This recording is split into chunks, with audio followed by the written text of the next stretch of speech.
이끄심이 있네.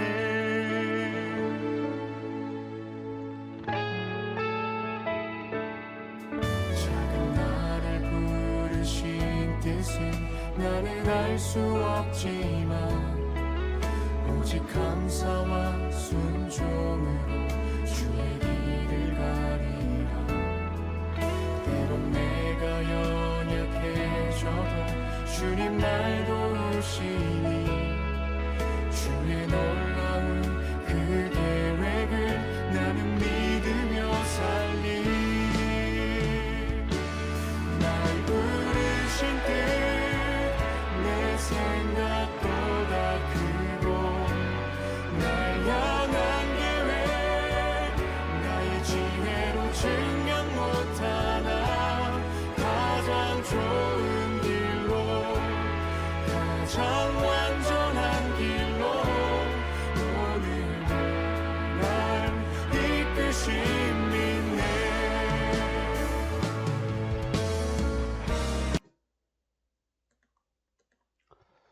2025년 12월 둘째 주 아는 공동체 예배에 오신 여러분들을 사랑하고 축복합니다. 우리의 찬양과 경배를 받으시기에 합당하신 하나님께 우리의 온 마음과 정성을 담아서 전심으로 찬양하며 나아가도록 하겠습니다.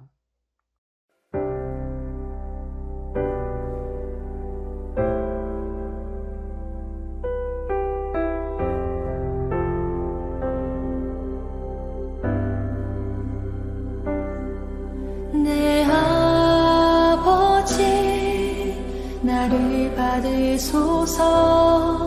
거짓 아닌 진실함으로 주께 나아갑니다. 내 아버지 기도 들으소서. 입술 아닌 참 마음으로 주께 나아갑니다. 한 걸음씩 더 가까이 주와 함께함이 내게 복이라. 한 호흡씩 더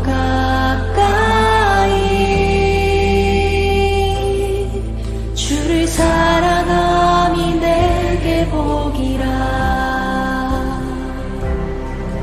내 아버지 나를 받으소서. 거짓 아닌 진실함으로 주께 나아갑니다. 내 아버지 기도 들으소서. 입술 아닌 참 마음으로 주께 나아갑니다. 한 걸음씩 더 가까이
꿈속을 걷고 있을 때 비바람을 마주해야 할 때 불빛조차 보이지 않아도 그대 혼자 걷지 않을 거예요. 두려움 앞에서 하늘을 보아요. 외로운 그대여 걱정 마요. 꿈꾸는 그 길을 또 걷고 걸어요. 그대 혼자 걷지 않을 거예요. 높은 속을 걷고 있을 때 비바람을 마주해야 할 때 불빛조차 보이지 않아도 그대 혼자 걷지 않을 거예요. 두려움 앞에서 하늘을 보아요. 외로운 그대여 걱정 마요. 꿈꾸는 그 길을 또 걷고 걸어요. 그대 혼자 걷지 않을 거예요. 어둠 속을 걷고 있을 때 비바람을 마주해야 할 때 불빛조차 보이지 않아도 그대 혼자 걷지 않을 거예요. 두려움 앞에서 하늘을 보아요. 외로운 그대여 걱정 마요. 꿈꾸는 그 길을 또 걷고 걸어요. 그대 혼자 걷지 않을 거예요. 두려움 앞에서 하늘을 보아요. 외로운 그대여 걱정 마요. 꿈꾸는 그 길을 또 걷고 걸어요. 그대 혼자 걷지 않을 거예요. 두려움 앞에서 하늘을 보아요. 외로운 그대여 걱정 마요. 꿈꾸는 그 길을 또 걷고 걸어요. 그대 혼자 걷지 않을 거예요. 그대 혼자 걷지 않을 거예요.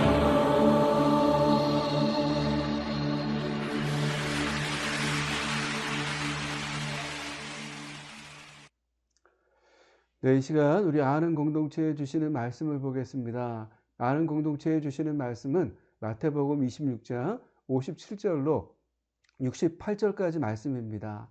이 말씀을 다 같이 보도록 하겠습니다. 제26장 예수를 잡은 자들이 그를 끌고 대제사장 가야바에게로 가니 거기 서기관과 장로들이 모여 있더라. 베드로가 멀찍이 예수를 따라 대제사장의 집들에까지 가서 그 결말을 보려고 안에 들어가 하인들과 함께 앉아 있더라.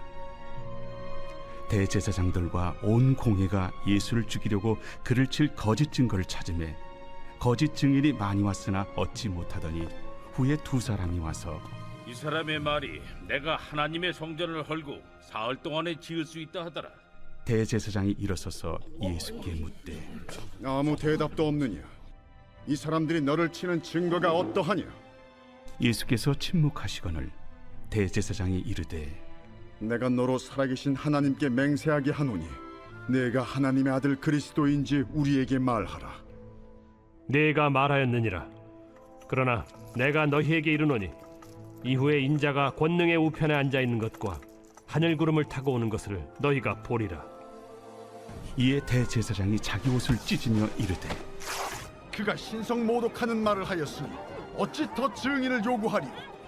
보라, 너희가 지금 이 신성 모독하는 말을 들었도다. 너희 생각은 어떠하냐? 그는 사형에 해당하니라. 하고 이에 예수의 얼굴에 침을 뱉으며 주먹으로 치고 어떤 사람은 손바닥으로 때리며 그리스도야, 우리에게 선지자 노릇을 하라. 너를 친 자가 누구냐? 네, 이 시간 우리 공동 기도문으로 기도하며 나아가도록 하겠습니다. 아는 공동체에서 드려지는 예배가 하나님이 받으시는 예배가 되게 하시고, 아는 공동체에 하나님의 임재가 머무르는 은혜의 공동체가 되게 하옵소서. 아는 공동체 예배에 마음과 뜻을 같이 할 수 있는 새 가정을 보내주셔서 아는 공동체를 통한 하나님의 뜻을 이루어 가게 하옵소서. 아는 공동체에 전도의 문을 열어주셔서 복음이 선포될 때 예수님을 믿고 구원받는 역사가 일어나게 하옵소서. 아는 공동체가 하나님의 마음으로 충만하게 하셔서 이 땅에 소외받고 고통받는 자들의 참된 안식처가 되게 하시고 그들의 필요를 채워주는 공동체가 되게 하옵소서. 아는 공동체가 높이 솟은 산이 되기보다 누구나 오름직한 동산이 되게 하셔서 하나님의 선하심과 인자하심을 세상에 드러내는 공동체가 되게 하옵소서. 아는 공동체를 목회하고 있는 윤종룡 목사에게 성령의 충만함을 부어주시고 아버지의 마음과 뜻을 깨달아 공동체에 잘 전달할 수 있는 은혜를 부어 주옵소서. 2025년 아는 공동체를 통해 행하실 일들을 기대하며 예수님의 이름으로 기도드렸습니다. 아멘.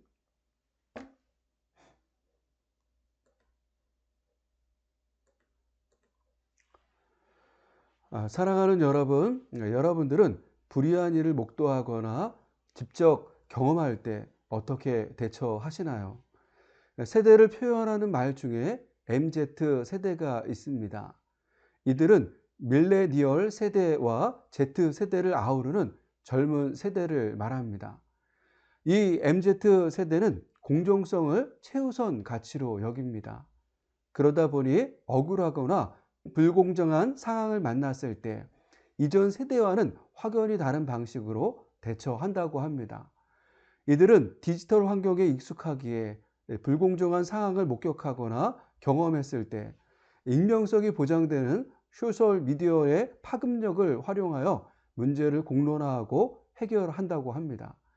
예를 들어 직장 내 부당한 지시, 불투명한 성과급 체계, 사회적 특혜 등을 경험하면 바로 SNS나 커뮤니티, 블라인드 앱 등에 투명하게 공유하고 적극적으로 자신의 의견을 표출한다라고 하는 것입니다. 그러면서 이들은 이러한 문제에 대해 단순히 감정적인 분노를 표출하는 것이 아니라 성과급 체계의 개선이나 불합리한 업무 지침의 철회 등 문제의 본질과 개선을 위한 명확한 목표를 가지고 논리적으로 문제를 제기하는 경향이 강하다라고 합니다.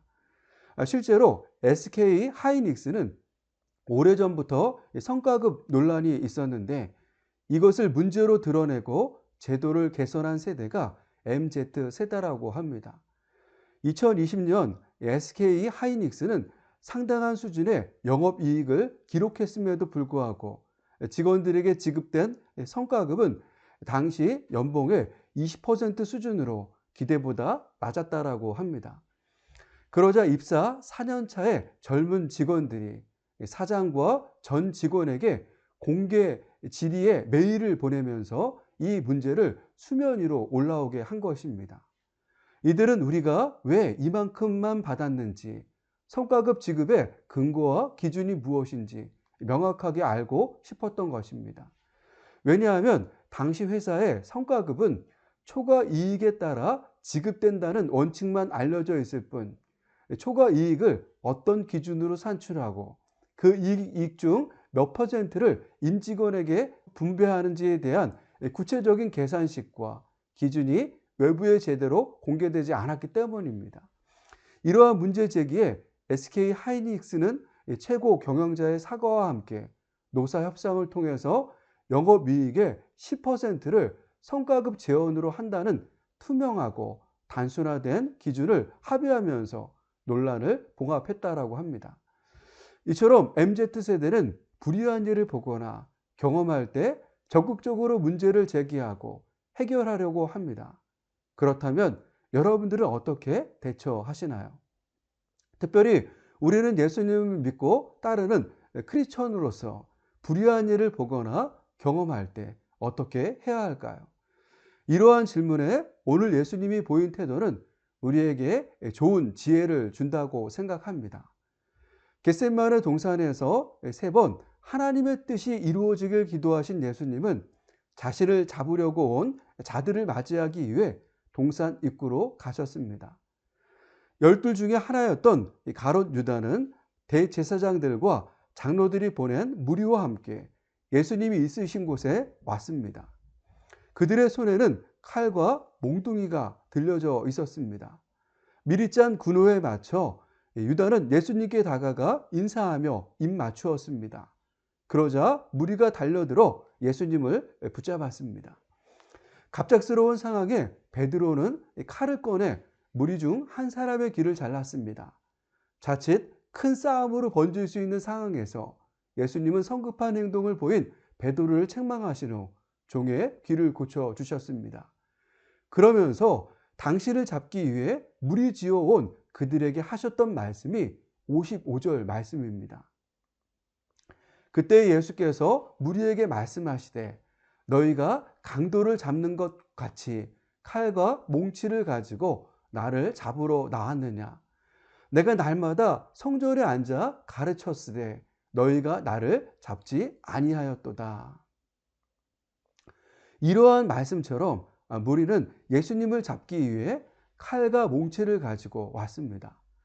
여기에 나오는 칼은 군인들이나 무장 세력이 사용하는 무기였으며 몽치는 당시 성전 수비대가 폭동 진압을 위해 사용했던 무기입니다. 이러한 무기를 들고 예수님을 잡기 위해 왔다라고 하는 것으로 보아 그들은 예수님을 강도나 폭력배처럼 취급했다라고 하는 사실을 알 수 있습니다. 그러면서 예수님을 폭력적이고 강압적인 방식으로 체포하려고 했다라고 하는 사실도 알 수 있습니다. 이러한 행동은 당시 불법적이고 부당한 체포였습니다. 왜냐하면 예수님은 매일 성전에서 공개적으로 가르치셨기 때문에 만약 문제가 있었다면 공개적으로 정당하게 체포할 수 있었기 때문입니다. 그런데도 무리는 칼과 몽치를 들고 한밤에 예수님을 잡으러 왔던 것입니다. 어떻게 보면 예수님은 무리에게 잡히시는 과정에서부터 불의한 일을 당하신 것입니다. 이후 예수님은 2번의 재판을 받으시는데 이 과정에서도 불의한 일을 경험하시는 것을 볼 수 있습니다. 이때 예수님은 어떻게 하셨습니까? 오늘 우리는 예수님의 태도를 살피면서 우리도 불의한 일을 보거나 경험할 때 어떻게 해야 하는지 생각해 보는 시간을 가지려고 합니다. 첫 번째로 우리는 불의한 일을 경험할 때 때론 진리를 위해 침묵할 수 있어야 합니다. 63절 말씀을 보도록 하겠습니다. 예수께서 침묵하시거늘 대제사장이 이르되 내가 너로 살아계신 하나님께 맹세하게 하노니 내가 하나님의 아들 그리스도인지 우리에게 말하라.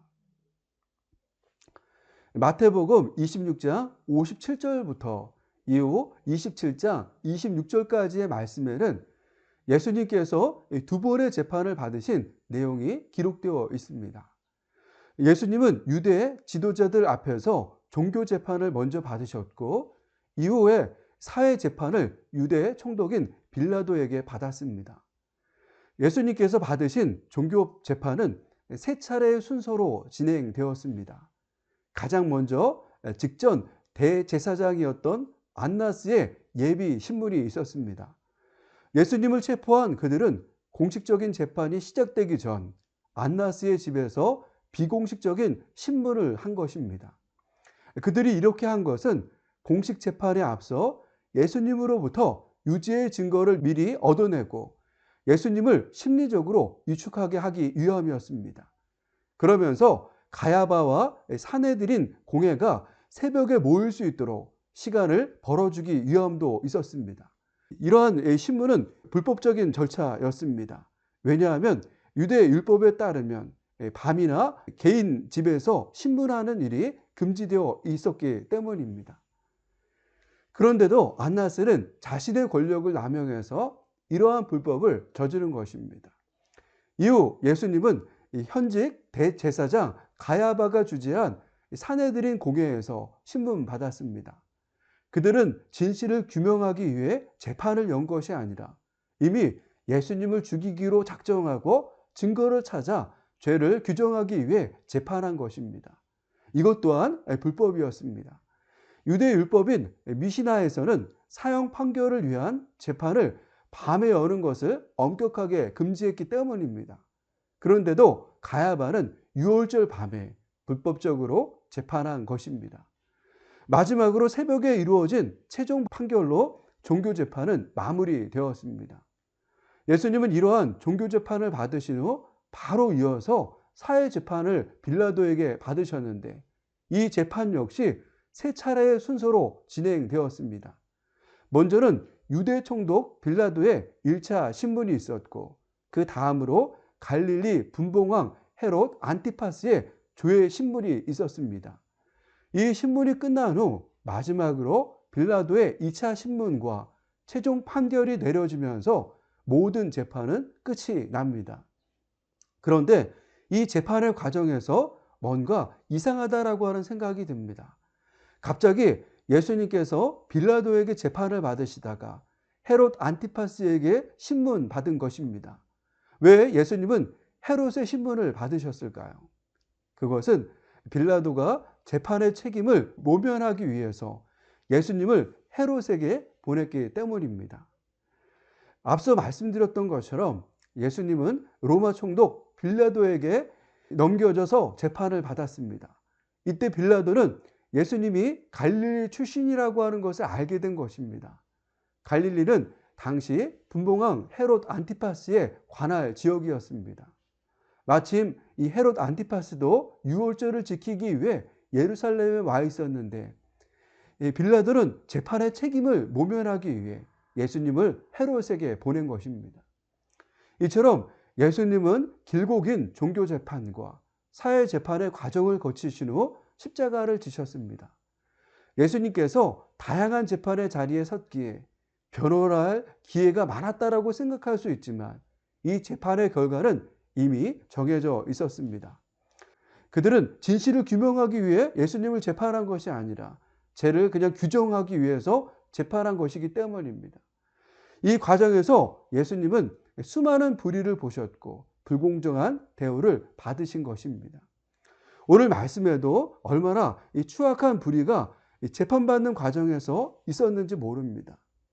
예수님은 무리에게 잡히신 후 안나스의 예비 신문을 받으셨는데 마태는 이에 대해서 말하지 않았습니다. 그는 바로 가야바의 집에서 있었던 재판에 대해서 말했습니다. 57절 말씀입니다.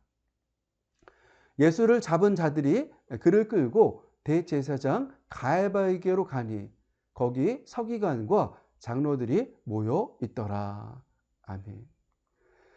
가야바의 집에는 이미 서기관과 장로들이 모여 있었습니다. 이들은 모두 사내들인 공회의 회원들이었습니다. 사내들인 공회의 정식 회원수는 보통 71명으로 알려져 있습니다. 이 한 명이었던 대제사장이 의장을 맡았고 70명의 다양한 지도자들이 공회원을 이루었습니다. 이들은 모두 의장의 호출에 가야바의 집에 모인 것입니다. 앞서 말씀드렸던 것처럼 이 모임은 공식적인 모임이 아닌 비공식적인 모임이면서 급하게 이루어진 모임이었습니다. 왜냐하면 안나스가 예수님을 예비 신문하며 이들이 모일 수 있도록 시간을 끌어주었기 때문입니다. 그러면서 당시 이 사내들인의 규정에 의하면 밤중에 공식적인 회의를 거행할 수 없게 되어 있었습니다.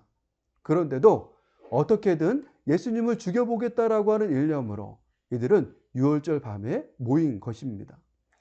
우선 예수님을 죽이려면 죽일 만한 증거가 있어야 했습니다.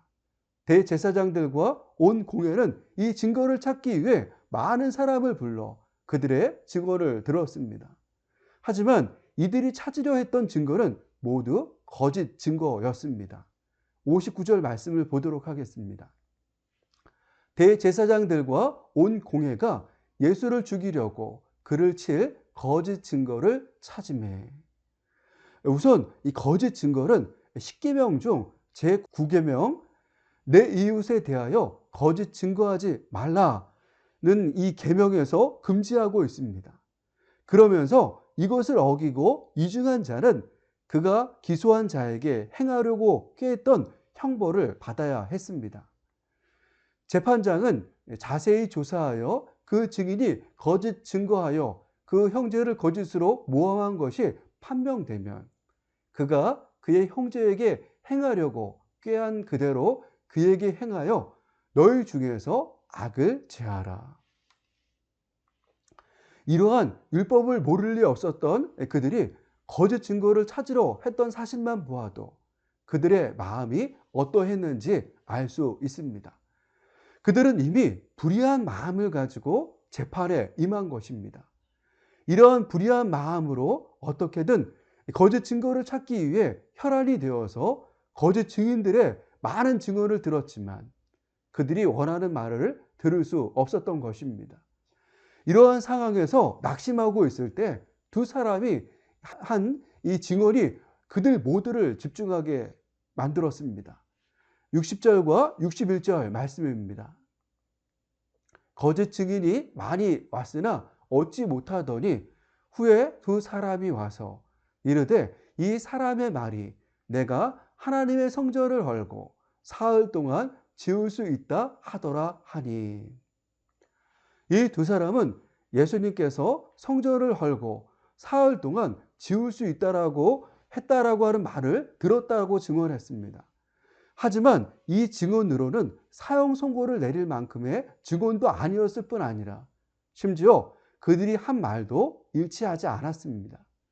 마태는 이러한 사실을 언급하고 있지 않지만 동행 본문을 기록하고 있는 마가는 이 사실을 분명하게 말해주고 있습니다. 마가복음 14장 59절 말씀입니다. 그 증언도 서로 일치하지 않더라. 이렇게 서로 일치하지 않은 증언이었지만 그들은 지푸라기라도 잡는 심정으로 이 증언을 붙잡은 것입니다. 그러면서 가야바는 엄한 목소리로 이 증언에 대해 예수님께 할 말이 없냐고 물었습니다. 가야바의 말에 예수님은 어떠한 태도를 보이셨습니까? 예수님은 거짓 증거에 대해 발언하도록 요구하는 대제사장 가야바의 신문에 침묵하셨습니다. 이후 빌라도의 법정에서도 예수님은 불필요한 신문에는 아무런 대답도 하지 않으셨습니다. 이것은 자신에게 불리한 짓을 하지 않기 위해서 사용한 묵비권이 아니었습니다. 이것은 이사야 선지자를 통해서 예언하셨던 말씀을 성취하시기 위함이었습니다. 이사야서 53장 7절 말씀입니다. 그가 곤욕을 당하여 괴로울 때에도 그의 입을 열지 아니하였으며 마치 도수장으로 끌려가는 어린 양과 털 깎는 자 앞에서 잠잠한 양같이 그의 입을 열지 아니하였도다. 사랑하는 여러분, 만약 여러분들이 이 재판의 주인공이었다면 여러분들은 이 불의하고 불공정한 재판의 과정에서 어떻게 하시겠습니까? 거짓 증인들을 내세우고 말 같지도 않은 말을 할 때 여러분들은 어떻게 하시겠습니까? 저는 다급하거나 생각지 않은 상황이 벌어지면 말이 많아진다라고 하는 것을 알았습니다. 몇 년 전이죠. 교회 임지가 정해지지 않은 상황에서 사임하고 나왔을 때 장인 어른의 전화를 받았습니다. 장인 어른은 단지 저의 안부를 물었는데 저도 모르게 많은 말을 했던 기억이 있습니다. 그때를 되돌아보며 제가 왜 그랬을까 생각해 보면 제가 한 행동을 장인 어른께서 오해하는 것은 아닌가 하는 마음에 저도 모르게 말이 많아졌던 것 같습니다. 저는 오늘 이 말씀을 묵상하며 예수님도 충분히 저처럼 행동하실 수 있다고 생각합니다. 생각해 보십시오. 분명하고 명확한 증거를 가지고 재판이 진행되어도 재판의 과정에서부터 억울한 마음이 들 수 있습니다. 그러다 보면 많은 말을 할 수 있고 어떻게든 반박하며 진실을 밝히려고 할 수 있다고 생각합니다. 그런데도 예수님은 어떻게 하셨습니까? 그저 침묵하셨습니다. 사랑하는 여러분, 때론 우리도 불의한 일을 보거나 경험할 때 침묵할 수 있어야 합니다. 왜냐하면 이 침묵은 천마디 변명보다 힘이 있기 때문입니다. 15세기 영국 케임브리지 대학의 킹스 칼리지 성당은 건축 역사상 가장 아름다운 건축물 중 하나로 꼽힙니다. 이 성당을 건축하던 중 한 젊은 석공이 벽돌을 조금 삐뚤게 쌓아 올리는 실수를 저질렀습니다. 다른 석공들이 당장 그 벽을 허물고 다시 쌓아야 한다고 주장했을 때 성당 건축을 총괄하던 헨리 6세는 놀랍게도 그 벽돌을 허물지 않고 그대로 두라고 명령했습니다. 헨리 6세는 그 벽돌을 보고 침묵하며 이렇게 말했다라고 합니다. 이 삐뚤어진 벽돌이 바로 이 성당의 진실이다. 인간이 행하는 모든 일에는 실수가 있고 불완전함이 있음을 이 벽돌이 영원히 증언하게 하라. 이 이야기는 비록 단순한 불의는 아닐지라도 불완전함 속에서도 진실을 위해 침묵하는 태도의 힘이 얼마나 큰지를 말해 줍니다. 예수님의 침묵 역시 마찬가지였습니다. 거짓 직원들의 천박한 말 앞에서 예수님은 침묵함으로써 그들의 불의함과 거짓을 더욱 선명하게 드러내셨습니다. 예수님의 침묵은 내가 말하지 않아도 나의 삶과 나의 진리가 증명할 것이다 라고 하는 가장 강력한 진리의 외침이었습니다. 그러면서 우리는 생각해야 합니다. 이 거짓은 반드시 드러난다라고 하는 것입니다. 바로 드러나지 않아서 답답할 수 있습니다. 그런데도 조금만 참아 보십시오. 하나님은 반드시 그런 상황에서도 일하실 것입니다. 실제로 민수기 15장에 보면 미디암과 아론은 모세가 굿수 여인을 반대로 맞이한 것을 비난했습니다. 그들은 모세가 이방 여인과 결혼했기에 비난한 것이 아니었습니다. 그들의 마음속에 여호와께서 모세와만 말씀하셨느냐, 우리와도 말씀하지 아니하셨느냐라고 하는 질투심과 교만함이 있었기 때문에 비난한 것입니다. 이때 모세는 어떻게 했습니까? 그도 예수님처럼 침묵했습니다. 그때 하나님은 먼저 그들의 시시비비를 가려주셨고 이 비난의 중심에 있었던 미리암에게 문둥병의 징계를 가하신 것입니다. 사랑하는 여러분, 혹시 지금 여러분들 가운데도 예수님과 모세처럼 불의한 일을 보거나 아니면 당하고 계십니까? 때론 이 많은 말보다 침묵이 무서운 무기가 될 수 있습니다. 답답한 마음에 많은 말을 할 수도 있지만 이런 마음을 이기고 침묵해 보시기를 바랍니다. 진리는 반드시 거짓을 이기기 때문입니다. 이러한 진리가 믿어지신다면 우리도 불의한 일을 경험할 때 침묵함으로써 승리를 경험하는 우리 아는 공동체가 되어야 할 줄 믿습니다. 두 번째로 이제 불의한 일에 침묵했다면 이번에는 자신의 정체성을 잊지 않아야 합니다. 63절과 64절 말씀을 보도록 하겠습니다. 예수께서 침묵하시거늘 대제사장이 이르되 내가 너로 살아계신 하나님께 맹세하게 하노니 내가 하나님의 아들 그리스도인지 우리에게 말하라. 예수께서 이르시되 내가 말하였느니라. 그러나 내가 너희에게 이르노니 이후에 인자가 권능의 우편에 앉아 있는 것과 하늘 구름을 타고 오는 것을 너희가 보리라 하시니. 지금까지 살펴왔던 것처럼 예수님께서 받으신 종교 재판과 사회 재판은 모두 불공정하고 불의한 재판이었습니다. 그들이 재판한 시간과 장소, 심지어 내세운 증인들의 말까지 불법이 가득한 재판이었습니다. 이러한 불의한 재판 중에 예수님은 그들이 던지는 질문에 어떠한 변명도 하지 않으셨습니다. 그저 침묵하셨습니다. 예수님의 길어진 침묵으로 재판이 실패로 기운다라고 생각한 가야바는 지금까지 거론된 모든 문제를 철회하고 오랫동안 유대인의 마음속에 간직되었던 핵심 질문을 던졌습니다. 그것은 예수님께서 과연 메시아이시냐 아니냐 하는 문제였습니다. 이 질문은 예수님께서 공생애를 시작하셨을 때서부터 끊임없이 제기된 질문이었습니다. 어떨 때는 바리새인들이 찾아와 이러한 질문을 했고 어떨 때는 사두개인들이 찾아와 이러한 질문을 했습니다. 이처럼 예수님의 공생애 기간 끊임없이 던져졌던 질문, 당신은 메시아입니까? 라고 하는 질문을 이번에는 가야바가 재판정에서 한 것입니다. 그러면서 이 질문을 자세히 살펴보십시오.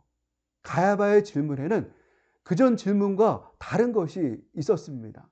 그것은 많은 사람이 보는 앞에서 살아계신 하나님께 맹세하게 하면서 예수님의 답을 드리려고 했던 것입니다. 그렇기에 이 질문은 누가 보아도 함정이라고 하는 것을 알 수 있습니다. 특별히 예수님은 이것이 함정이라고 하는 사실을 모르실 수 없습니다. 왜냐하면 예수님은 산상수훈을 가르치시면서 맹세 자체를 하지 말라고 가르치셨기 때문입니다. 마태복음 5장 34절에서부터 37절까지 말씀을 보도록 하겠습니다.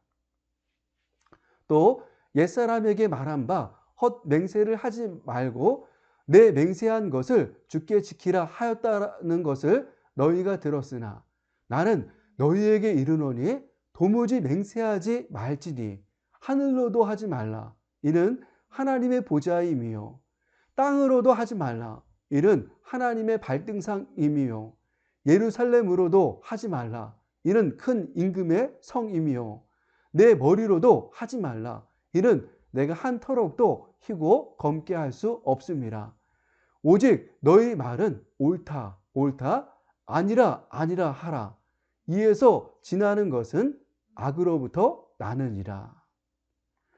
맹세하지 말라고 가르치셨던 예수님께서 살아계신 하나님께 맹세하게 하면서 답하게 했던 질문에 예수님은 어떻게 하셨습니까? 이번에는 침묵하지 않으시고 즉시 내가 말하였느니라 라고 하시면서 자신이 메시아라고 하는 사실을 유대인들에게 담대하게 선포하셨습니다. 그러면서 예수님은 여기에서 더 나아가서 이후에 성취하게 될 부활, 승천, 재림의 사실까지 말씀하셨습니다. 이러한 대답을 들은 가야바는 바로 그 자리에서 옷을 찢었다라고 했습니다. 유대 율법에 따르면 대제사장은 특별한 사항이 아니면 예를 들어서 제사장이나 가족의 죽음 등의 일 외에는 슬픔이나 분노를 표현하기 위해 옷을 찢는 것이 금지되어 있었습니다. 그러나 누군가가 하나님에 대해서 모독하는 신성 모독을 저질렀을 경우 그것을 들은 사람이 대제사장이었다면 극도의 종교적 분노와 경악을 표현하기 위해서 옷을 찢어야 했습니다.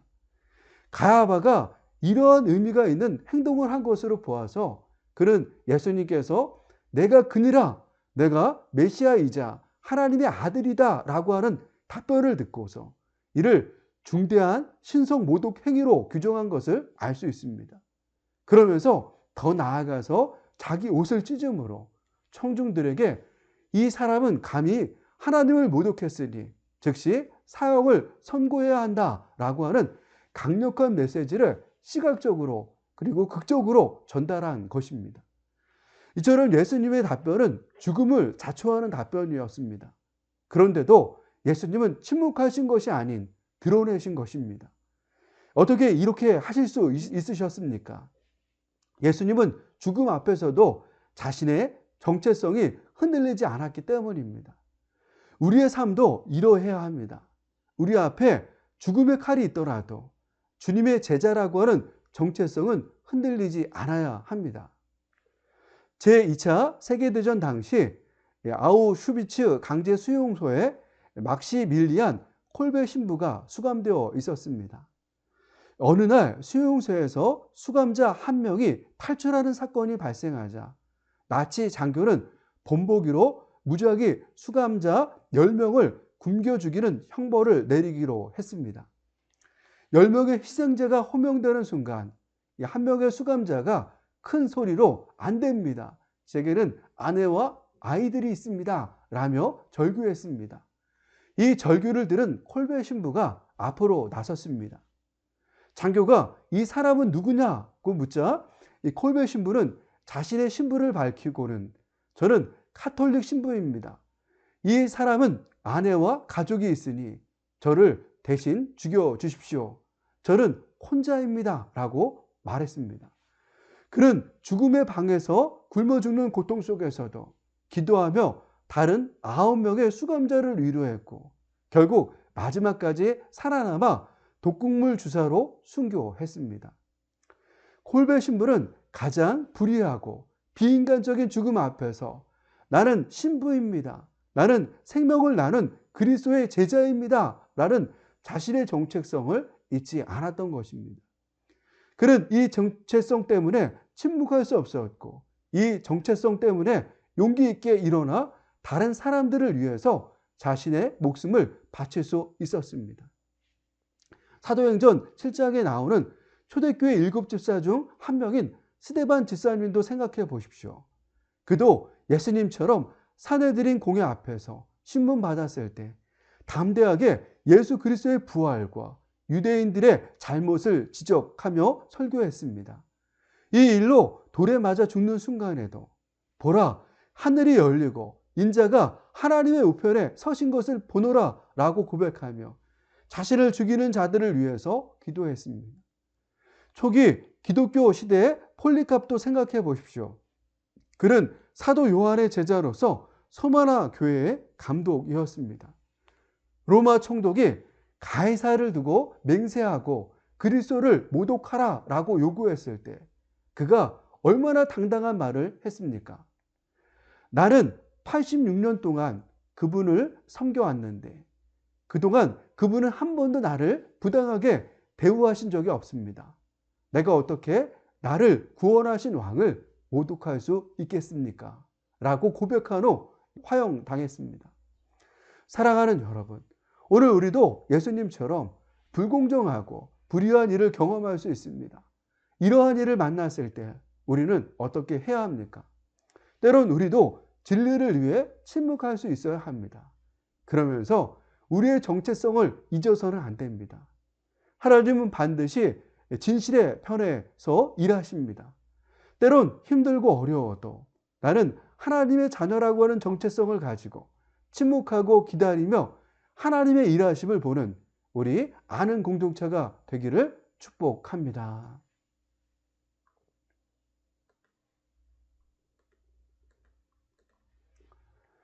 네, 이 시간 우리 말씀을 생각하시면서 우리 주가 일하시네 찬양하고 기도하는 시간을 갖도록 하겠습니다.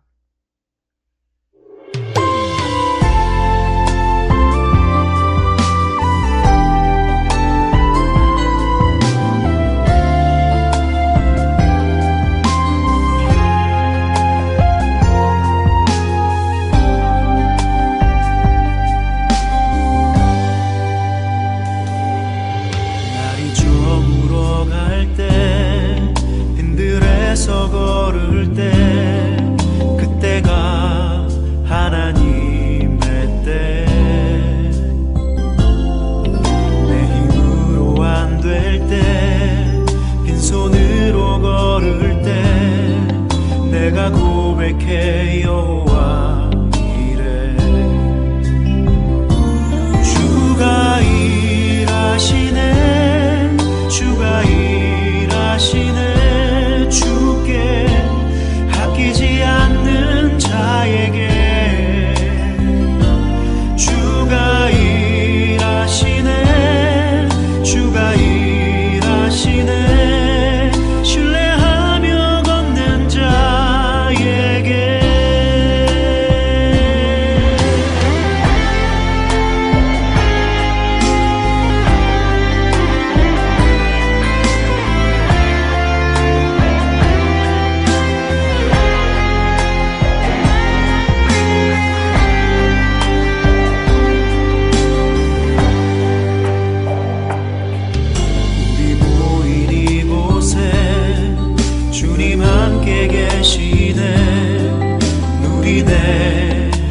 아버지 은혜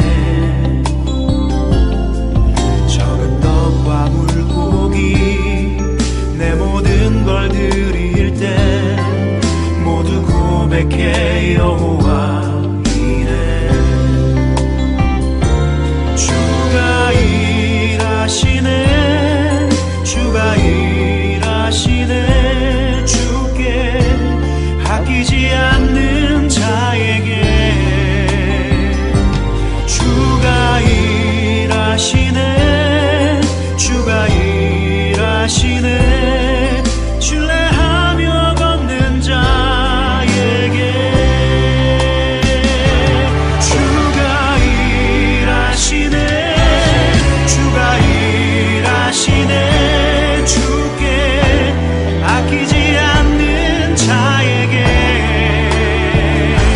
주가 일하시네 주가 일하시네 신뢰하며 걷는 자에게 주가 일하시네 주가 일하시네 주께 아끼지 않는 자에게 주가 일하시네 주가 일하시네 신뢰하며 걷는 자에게 신뢰하며 걷는 자에게 신뢰하며 걷는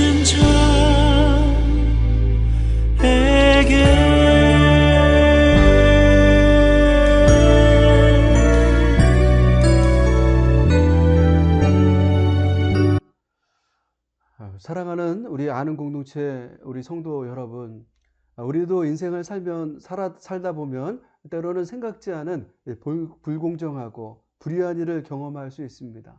이때 우리는 어떻게 해야 합니까? 예수님이 진리를 위해서 침묵하셨던 것처럼 때로는 우리도 그 진리가 밝혀질 때까지 침묵할 수 있어야 합니다. 그러면서 예수님께서 정체성이 흔들리지 않으시고 자신이 메시아이심을 고백하며 드러냈던 것처럼 우리는 그 순간에도 우리가 크리스천이라고 하는 이 정체성이 흔들리지 아니하고 그리고 그 크리스천이라고 하는 정체성을 드러낼 수 있어야 합니다. 오늘 우리 아는 공동체가 그런 공동체가 될 수 있게 해달라고, 그리고 우리의 삶이 그런 삶이 될 수 있게 해달라고 우리 주님의 이름을 한번 부르며 기도하며 나아가겠습니다. 주여